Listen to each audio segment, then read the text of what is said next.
My name is Sully, better known as Pius. I can help with surahs, so I can recite. My name is Suhaila, memorizing surahs, reading the Quran, and practicing the Sunnah. My name is Mommy, better known as Ummi. Islamic education is key to the family. We tune in every day to learn something new, and Sunnahfollowers is helping us, and it could help you too. Tune in every day for new programming. Stay tuned. And much more. Assalamu alaikum. Wake up in the morning, hands and feet get wet, my Lord. Get wet, get wet, my Lord. Wet, my Lord. Wet, my Lord. Wake up in the morning, hands and feet get wet. Getting ready for our conversation, deep and in depth. Obligations are serious and need to be met, so I prepare so I won't forget. Go ahead and make a good intention. Yeah, yeah. You can wrap up some good things. Yeah, make a donation to the side. Go from left to make it right. Just remember and don't lose sight. Jannah is the goal. Jannah is the goal. Jannah is the goal. Hey, I got a couple questions for y'all. The first one, who is your Lord? What is your religion? Who is your prophet?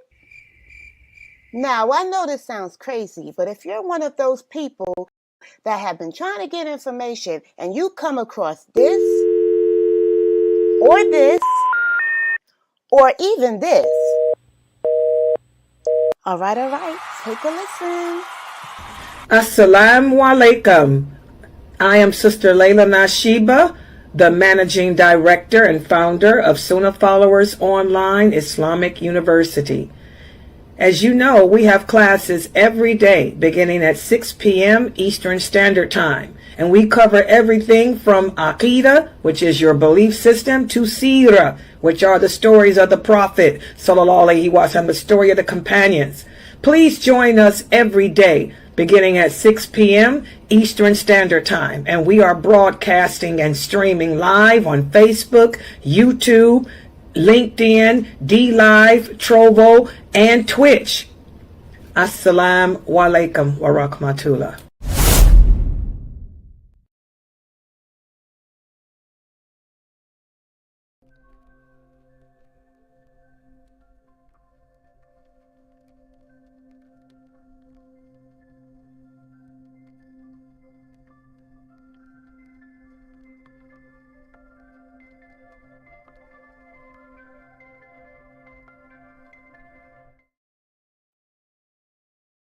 Woke. There are so many things going on around. You must take heed. It's been written and prophesied about, so you must believe. Not everything that glitters is gold. Pay attention as it's been told. Join us every Friday, 7 p.m. Eastern, with Brother Yusuf as he tackles and breaks down current events, current news, and politics, and the Islamic Ummah. Please join us, streaming on all major platforms. Channel Sunnahfollowers. Alhamdulillah, it is that time again. Increase our worship and plead for forgiveness. Alhamdulillah, it is that time again. Increase our worship and plead for Need inspiration? Need to brush up on the do's and don'ts during this blessed month? Join us for Sunnahfollowers Ramadan Prep and allow Ustada Laila Nasheeba to walk you through day by day through this blessed month of Ramadan. This will keep your iman tight, your ibadah right, and keep you pushing in the light. Streaming on all major platforms. Channel Sunnahfollowers. Sister Laila live. Sister Laila live. Weekly for the show at the hour. Ask Sister Laila live. Sister Layla, Invite your friends and family, make it cozy at Sister Laila.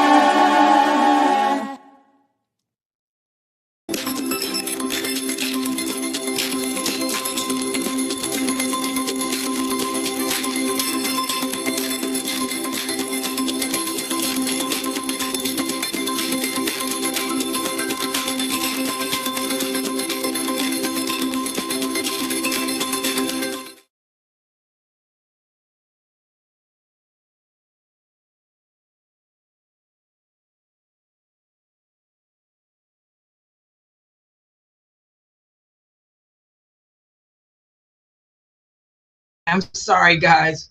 In alhamdulillah, wa salat wa salam ala wa rasulullah. I'd like to welcome everybody to our next class for tonight. This is our last class for tonight, and this is my class on marriage in Islam. And by the way, I just put out an advertisement for the new book that I want everyone to try to purchase here for this class, because this class is based on the book that one of my personal students has written. His name is Daryl Abdullah Kurt. Yes, he's my student. When he took Shahada, he took a Shahada from my teacher, and my teacher sent him to me. And he's been coming here learning Islam from me for over 20-some years. Okay? So, he's written this book that we're speaking about, The Sacred Bonds of Marriage, and this book is a trilogy. There's a part 2 to this book that he just put out. It's called Sacred Adobe. Sacred Adobe.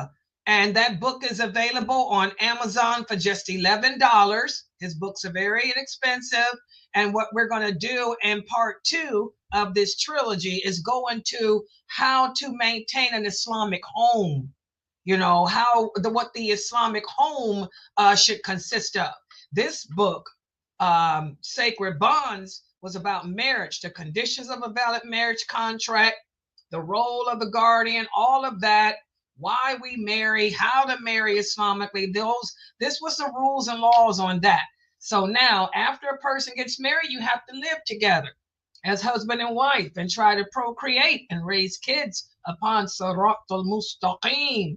So part 2 speaks about the Muslim home. So please make sure you guys go to Amazon.com and purchase the book Sacred Adobe by my student, Brother Daryl Abdullah Kurt. And also, Dr. Kareem Abu Zaid. Ramadan is starting next week. Kareem Abu Zaid has a book that I highly recommend for the children. As I've explained earlier today, any child the age of 6 or older should be fasting. If your children are 6 years old and older, they should be fasting. If they are 10 years old and older, they should be made to fast the entire day. Does everybody understand? Then that's based on the hadith of the Prophet. The Prophet sallallahu alaihi wasallam said, teach your children to fast when they are 6 years old. Make them fast when they're 10. And when we talk about teaching the kids to fast, at 6 years old, I did the whole days. But, Muslims are weak today. They're not as strong as we were back in my day. So kids like baby steps. So give them baby steps. Teach them to do 2 hours or 3 hours out the day when they're 6 and 7 and 8 years old. But by the time they turn 9 and 10, they should be fasting the entire day. Because I'm going to tell you why. Most girls, I know I was one. I got my menses when I was 9 years old. Oh, yeah. Girls get their menses at the age of 9, depending on how developed they are. I was 9. So I was glad my mother did make me fast every day, all day long by the age of 6. So, your kids, if they're 10 and older, I would say if you got girls 9, they should be fasting the entire day. And to help with that is this book written by Dr. Kareem Abu Zaid. Kareem Abu Zaid has a book entitled Fasting for the Young Kids. I just played that commercial. You know, that book is $14. Oh my God, he covers everything that I cover with you adults. But he puts it on the level for children to understand. And so buy that book. It's $14. It's on Amazon, so that your kids can read it and learn and understand why they're fasting. And also pick up the book entitled Sacred Abode by my student, Brother Daryl Abdullah Kirk, so we can continue with part 2 of this series in 2 weeks. Okay, so for tonight, and by the way, get the book by Sheikh Muhammad Saeed Atli for our Sunday classes entitled He Was.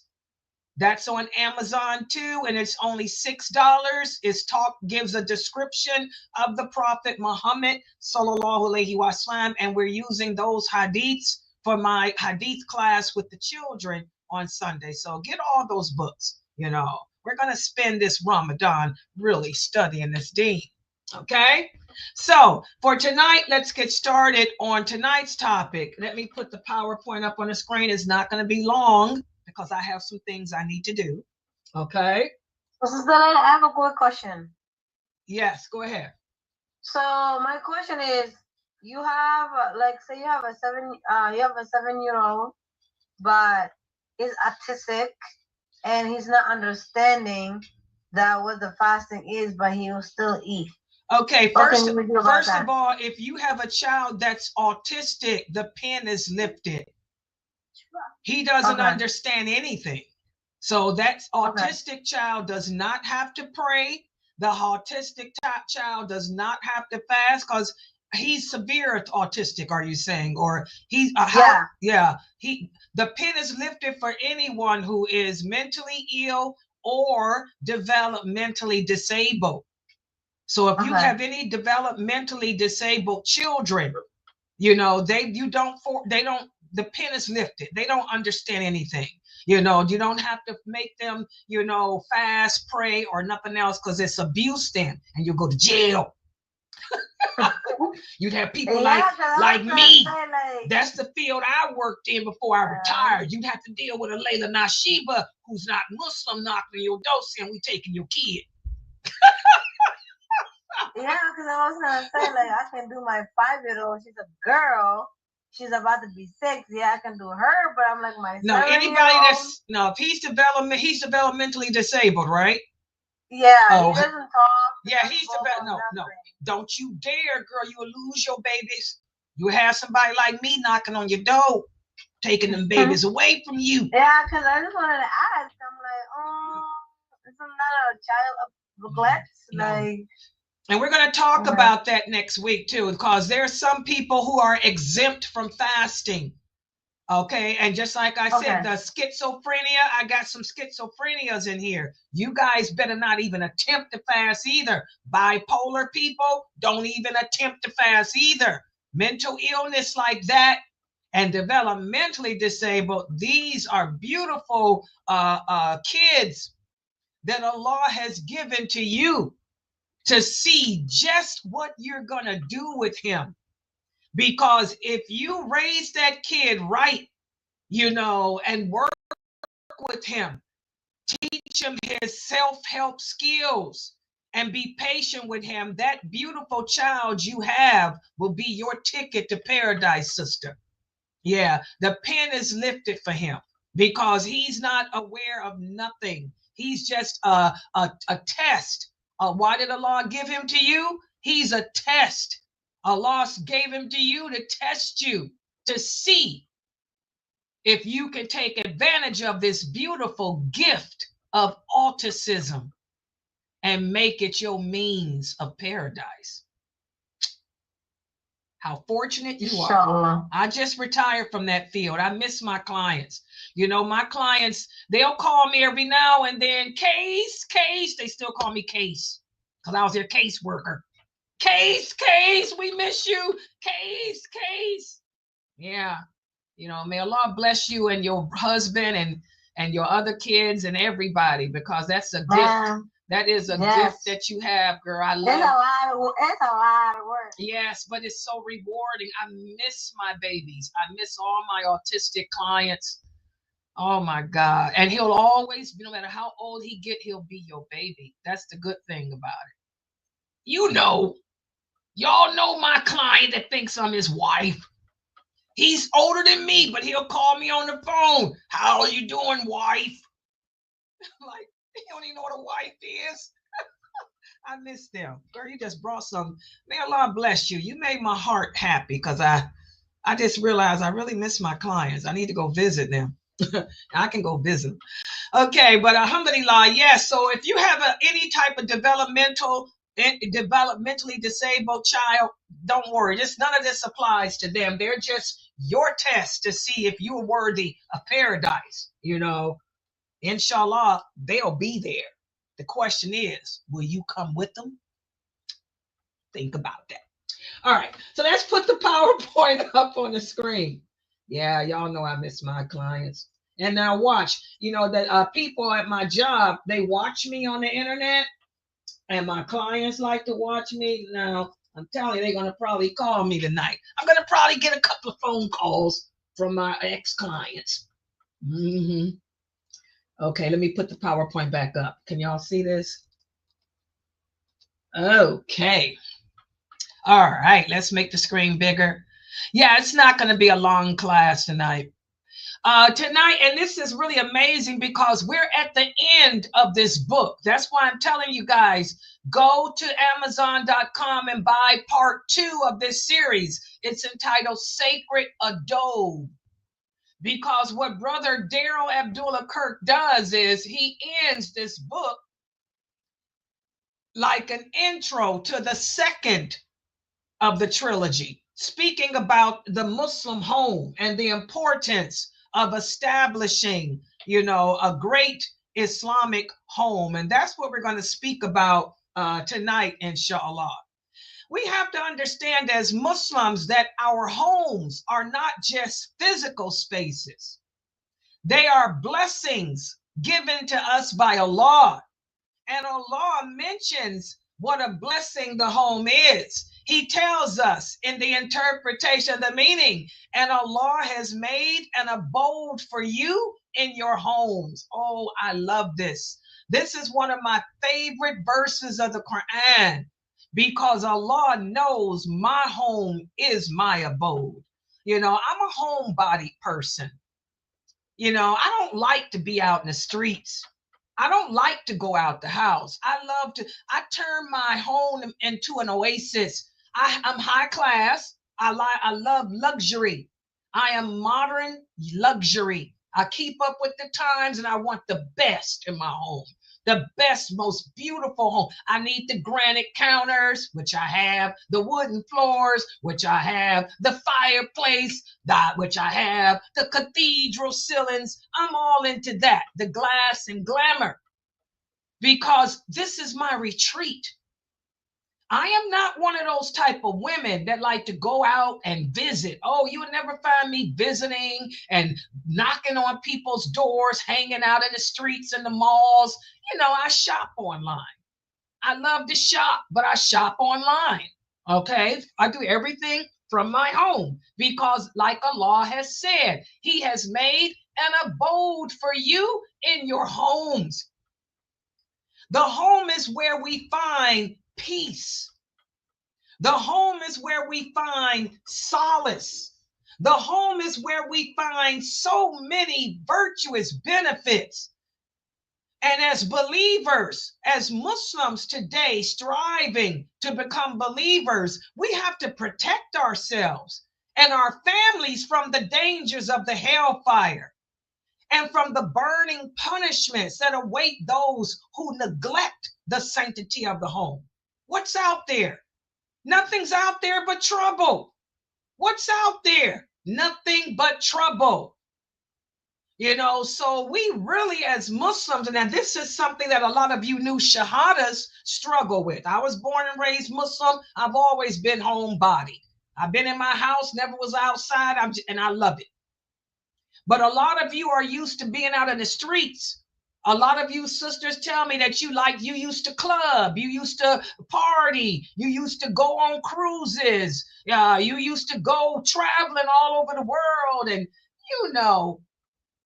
it's a big adjustment now, especially for you as a woman, because as a Muslim woman, you're not supposed to be traveling and doing all that by yourself anyway. You have to have a mahram, which you women know, because many of you have stories that you could share with us about what happened to you traveling alone, the dangers you encounter.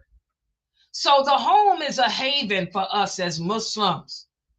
And what makes it a haven is the fact that it's a place of protection and refuge.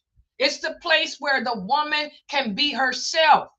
It's the place where we can let our hair down, as they say. We can remove our abayas. We can remove our kimars.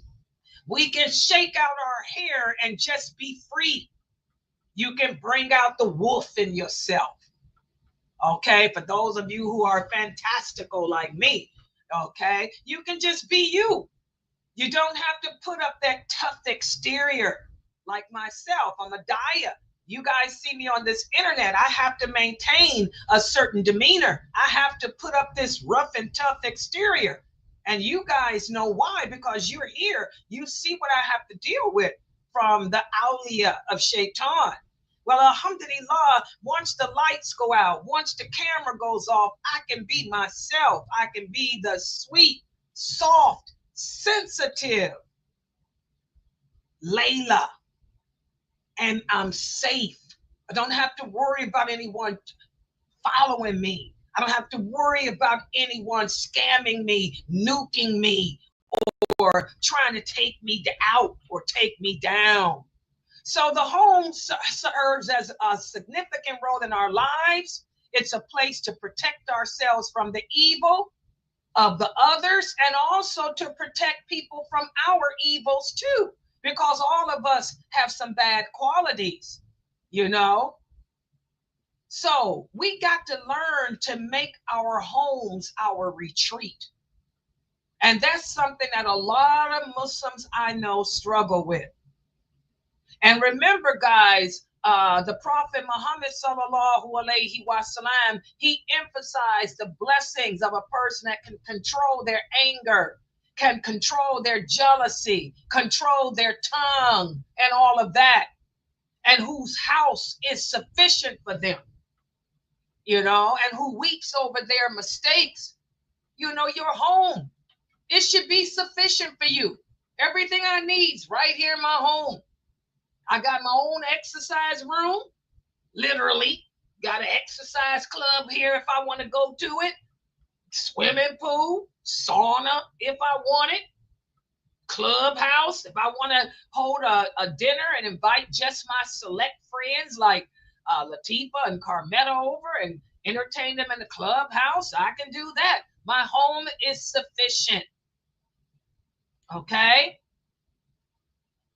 Also, let's talk about the significance of staying home. Well, during the times of trials and tribulations, the Prophet sallallahu alaihi wasallam advised us. He said that a person's safety lies in their home. We are living in the days of fitan. We are living in the days of fitan that the Prophet spoke about. The LGBTQ, the days of homosexuality, the days of murder, killing, the days of rape, the days of women being dressed but naked, the days of all that fitan, So the Prophet advised us that safety lies in the home. And by staying within the sanctity of our homes, we're protected from that stuff. I don't have to worry about a man trying to hit on me. I don't have to worry about people thinking that I'm crazy because I chose to be a Muslim. Okay? My home is my sanctity. And the home is where we spend the majority of our time too. So that's why it's important that we do make our homes beautiful, that we make our homes comfortable. That's why I'm always telling you, brothers, when you get married, you'd be an idiot to move your wife into a project. What type of man would put his wife in the projects? You know, you want your wife to be in a place that's safe and secure. You want to raise your children in an environment that's safe and secure. So when it comes to getting married, that's why we have to have a guardian as a woman, because women fall in love with the idea of love. But your guardian, he'll be able to look at the man and see if this man can afford to accommodate you the way you're used to being accommodated. Now, if you are a woman from the hood, that's a different scenario. But if you come from a nice lifestyle like myself, you know, if I were married, you know, the guardian is supposed to make sure that whoever is seeking my hand in marriage can maintain me according to what I'm used to. Okay? So the home and beautifying it and making it a place of peace is so important. And that's what you guys need to talk about before marriage. How will we live? Okay? Listen to what the Prophet sallallahu alaihi wasallam said. He said, the likeness of a house in which Allah is remembered and the house in which Allah is not remembered is like that of the living and the dead. Now, this hadith speaks about how once we find the appropriate place to live that's safe, then we need to fill the inside of our house with remembrance of Allah. Because again, that's the whole purpose of our creation. We were created to worship Allah. So you want to fill your house with remembrance of Allah. That's where the prayers come in. That's where the Ramadan, here it is, Ramadan time of year. You should be doing your spring cleaning, trying to make your home a place that will attract the angels of mercy. The angels of mercy do not come to a nasty, filthy environment. So this is the time that we clean out our cabinets, clean out our drawers and all of that. And so we can infuse our homes with the remembrance of Allah. Okay? And by remembering Allah, not only will those angels of mercy become regular, but also it'll bring us closer to Allah. We want to establish the prayer in the home. That's why the Prophet sallallahu alaihi wasallam said a man's voluntary prayers, a man's voluntary prayers, a man's voluntary prayers are more rewarding for him in his home than the mosque. You should pray your voluntary prayers at home with your wife and your kids. You know, have them make the Sunnah prayers with you. And then you leave and go to the mosque for the regular obligatory prayer. And also you want to make your home filled with the Quran. Don't fill it with rap music. Don't fill it with the TV. I get sick of hearing that. You are not the father. Oh my God, I can't stand Maury Povich. Who wants to grow up hearing, you are not the father? I have nightmares about, you are not the father. So take that TV and cut it off.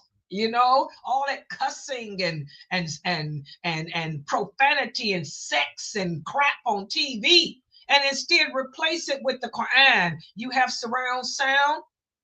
Have you ever heard the Quran recited on surround sound? It's a beautiful experience to put your Quran on that surround sound. So by reciting the Quran and engaging in it and praying with your family, you know, this makes your home a place of remembrance of Allah. And this is all good advice for Ramadan. Ramadan will be here next week. You know, feel at home. Put that Quran on loud on surround sound. And also, you want to have discussions within the house about religious issues, Islamic issues. You know, talk with your family about the prayer, about the virtues of fasting, the virtues of dressing and obeying Allah correctly. So, you know, fill the home with remembrance of Allah and make it a sanctity for everyone within it. And to do that, that means we're going to have to also nurture our bonds with each other as a family. Everybody's sitting around on their cell phones texting or playing Xbox. No, let's do things together. Play Xbox with your son and ask him what game he likes to play. Play it with him. Play jacks. Whatever happened to jacks? I used to love to play jacks when I was a girl. I asked my granddaughter, she came to visit me last week. I said, let's play some jacks. She didn't know what jacks were. I said, you kids don't play hopscotch and jacks anymore? She said, no, we don't do that old people stuff. I'm like, oh, subhanAllah, play jacks with your kids or play games with them, you know, and talk to them about Islam. Remember, music leads to distractions and a desire for worldly things, whereas the Quran reminds us of Allah. And also teach your kids to stay away from backbiting. They don't want to be in the house talking about other people. And you as a parent, make sure that you're not gossiping and backbiting and complaining about your husband or your wife to other people on the phone. Okay? Pornography and all that stuff should not be in the house. Playboy. I went over one Muslim's house one time and they had Playboy magazine everywhere. I'm like, your husband is what? He reads this? Oh, he says the articles are good. Girl, your husband got Playboy magazines all over the house and you have kids here. This is disgusting. That's why I don't go over people's houses too, because you're going to see stuff that you don't need to see, because it'll make you lose respect for those people. So we have to make sure that certain things we keep out of the eyesight of others within the home. And always the home should be a place of spiritual training, praying together. When you get up to make the night prayer, wake the children up. Like the Prophet sallallahu alaihi wasallam used to do. Have the children pray the night prayer with you. Take your sons. Ramadan starts next week. Take your sons to the Isha prayer so they can pray the Taraweeh behind the Imam and get the reward of that. And you women can pray the Taraweeh prayer at home with your daughters to teach them the virtues of praying together and how to do it correctly and stuff. So again, guys, the home is very important. You know, getting married, that's easy. It's easy to get married, but it's hard to keep a marriage. It's hard to stay married because there's certain things that we have to do. Number one, with each other, to keep each other interested. Then we have our children. And we have to learn how to come together as a couple to raise and rear these future Muslims into society, you know, so subhanAllah. And that's what this second book, The Sacred Adab, is going to go into more detail about the home. And so the next week when we meet together, we're going to start that second book, The Sacred Adab. So make sure you guys buy it off of Amazon now, because this was like an introduction as to what that book is going to be about. And that book is going to be great for Ramadan, because that's what Ramadan is all about, getting close to Allah and strengthening our ties within the home. All right, I'm going to stop right here. Subhanaka Allahumma wa bihamdika ashhadu an la ilaha illa anta astaghfiruka wa atubu ilayk. Are there any questions or comments? Yeah, go ahead, sister. Oh, Edward, Assalamu alaikum.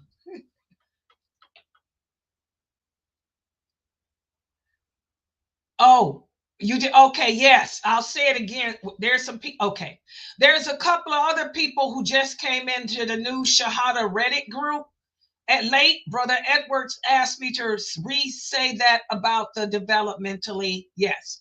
Yes. If your children are developmentally disabled, they do not have to fast, pray, or any of that because the pen is lifted for them. They're not held accountable. Okay? So don't try to make them fast, pray, wear hijab, or none of that. I mean, they love hijab. Let me tell you something. I just retired from that field. My clients, I still got clients. My female clients still walk around putting towels on their head because they used to love to be like Layla because their hearts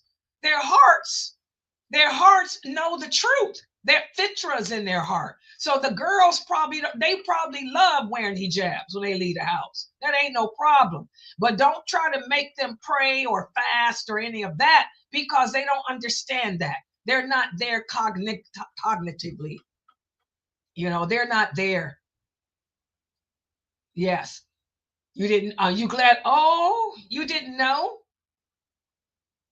Oh, sister, you didn't know.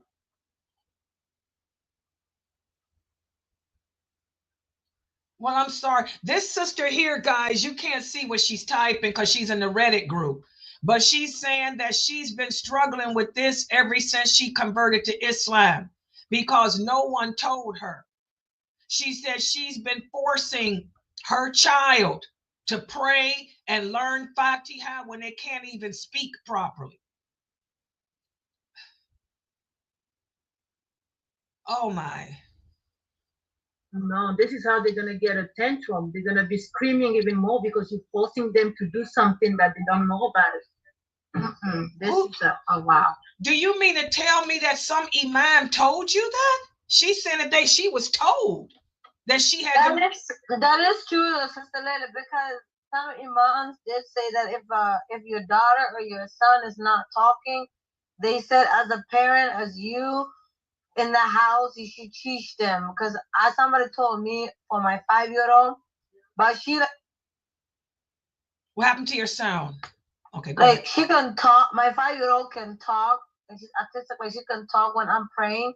She prays with me and everything, and then but like the 7-year-old can't. And then he's like, you have to try to crush him, and I'm like, no, I'm not gonna do that because he's gonna get more angry and more mad, and he's gonna start attacking the kids. And he's like, well, try what you can do. But I'm like, who is these? I don't know what advice. Where these men come from? Whoever he is, if he's an imam, he need to be removed from his position. That's an idiot. No, me and him got into it. I'm like, don't do that, because my mom's husband's imam. I went to him and speak to him. He's like, no, my grandson doesn't speak, so you trying your best way you can. Female and male is not the same. And I'm like, exactly, that's what I was trying to tell him. I said, because he doesn't have kids, have autism, so he can't really understand. Yeah, don't deal with them.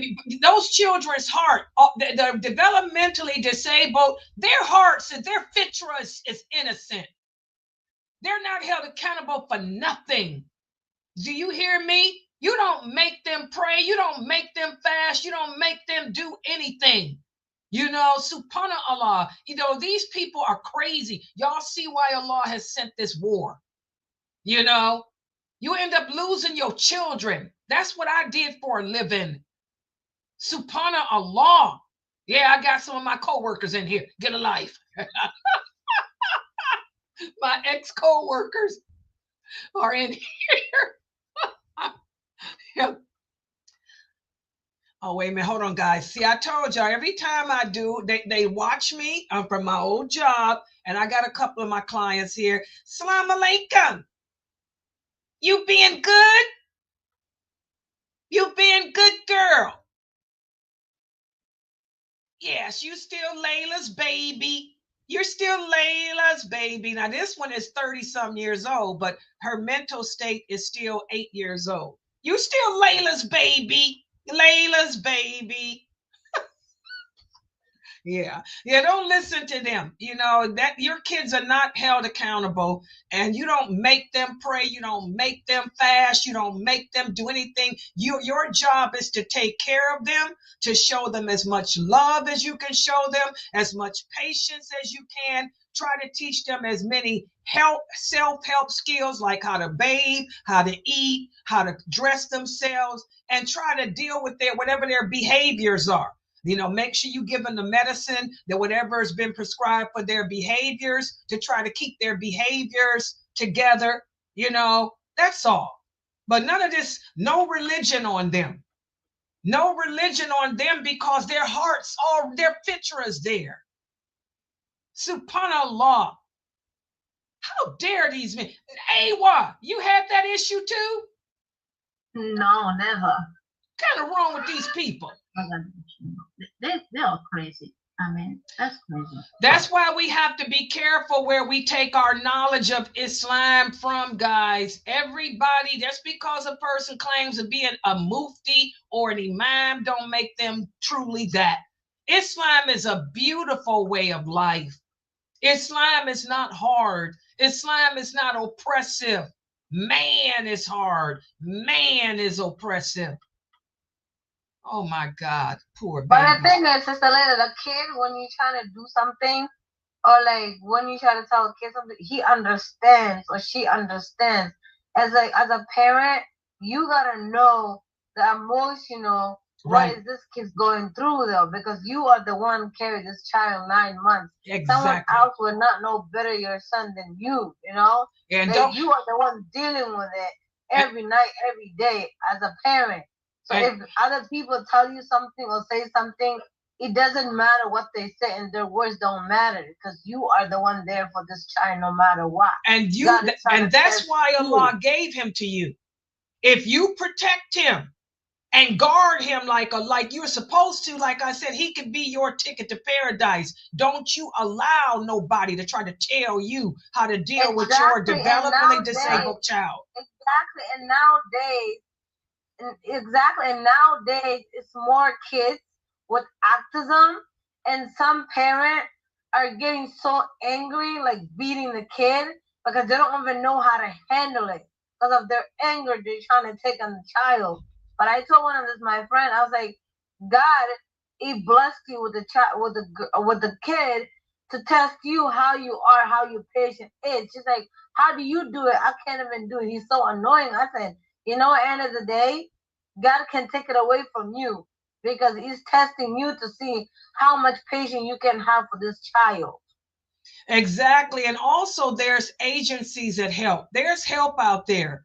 There's help for developmentally disabled kids and adults. Okay. Like I said, I just retired. I worked for the Department of Developmental Disabilities for 36 years.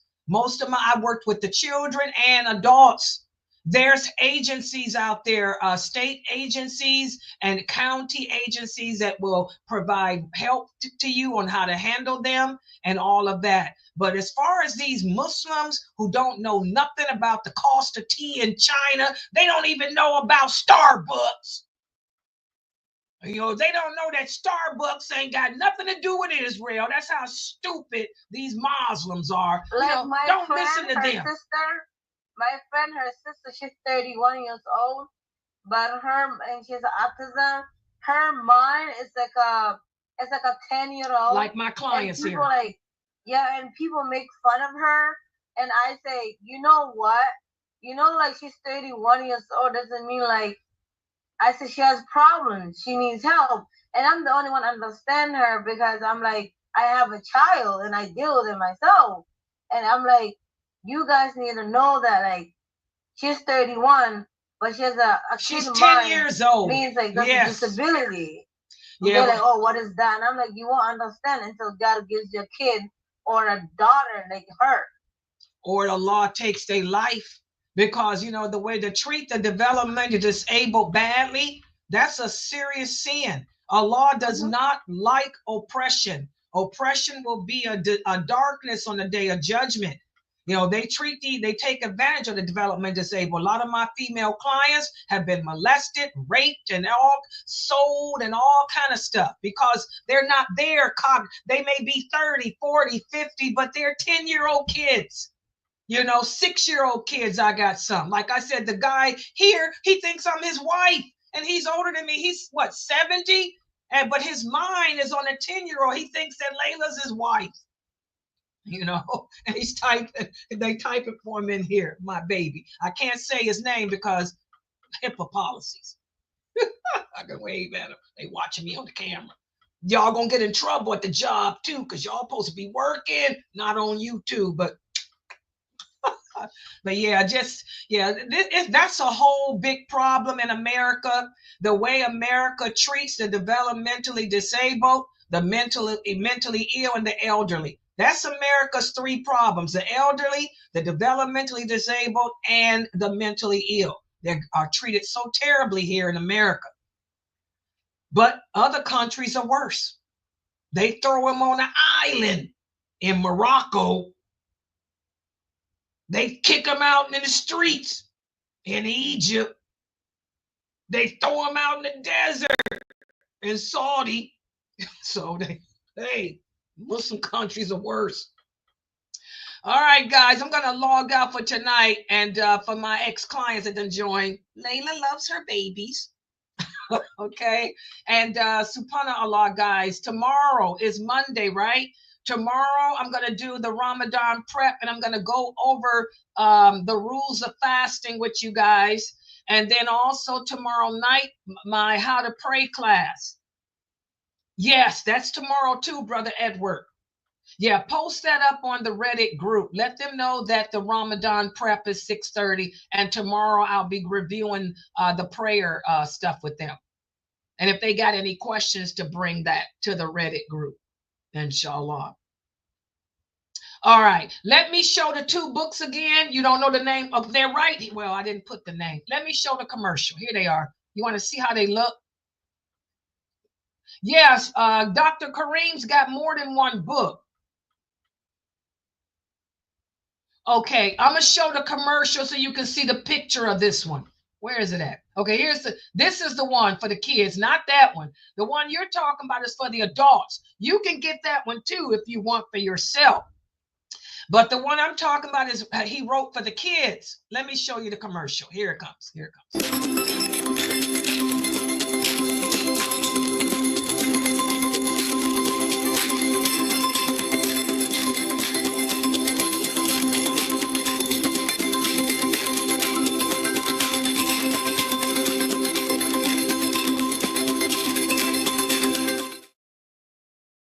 Okay, did you see it? Yeah, it's called, that's the Understanding Fasting with the Kids on it. Yeah, that's the one for the kids.